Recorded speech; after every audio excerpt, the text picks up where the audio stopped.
আসসালামু আলাইকুম। বিস্ফোরক অধিদপ্তরের পাইপলাইনের আবেদনগুলো কিভাবে করতে হবে সেগুলো আজকে আমরা দেখব।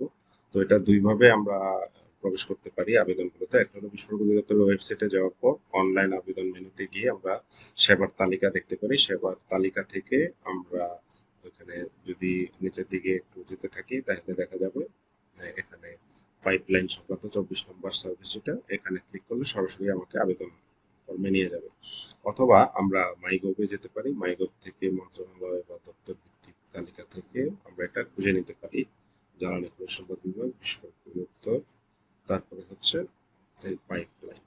তো আবেদন করুন আমরা ক্লিক করলাম। ক্লিক করার পর আমাদের কাছে আবেদন ফর্মে নিয়ে যাবে।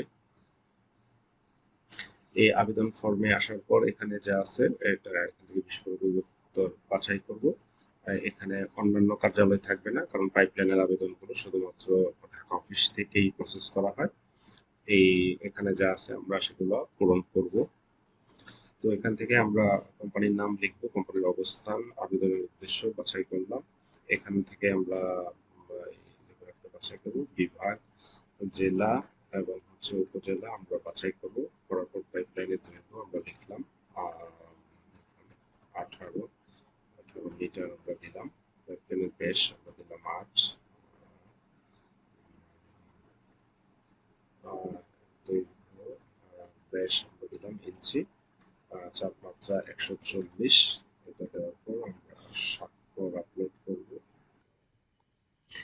এরপর যে সাইন আপলোড করতে পারবেন, এখানে যদি একটা আমি সাইন দিয়ে দিলাম, এটা আপলোড করবেন। সাইন আপলোড করার পর এই এই প্রয়োজনীয় ডকুমেন্টস গুলো যে কোনোটা যদি আপনার জন্য প্রযোজ্য না হয় তাহলে অন্য যে কোনো ডকুমেন্ট আপলোড করে দিতে পারেন। এই ডকুমেন্ট গুলো এখানে আপলোড করতে হবে। তো আমি একে একে এই ডকুমেন্ট গুলো আপলোড করে দিচ্ছি। প্রথমত হচ্ছে নকশা, আমরা একটা নকশা আপলোড করে দিলাম। তারপর হচ্ছে ফি এর কপি, আমরা ফি এর কপি, একটা হচ্ছে ফি দিলাম।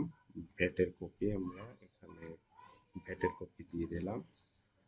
গ্যাস কোম্পানির অনুমোদনের কপি, এটাও আমরা দিয়ে দিলাম। তার সে অনুমোদনের কপি এবং রেল কর্তৃপক্ষের অনুমোদনের কপি। এটা প্রযোজ্য ক্ষেত্রে, সবার ক্ষেত্রে প্রযোজ্য না এটা।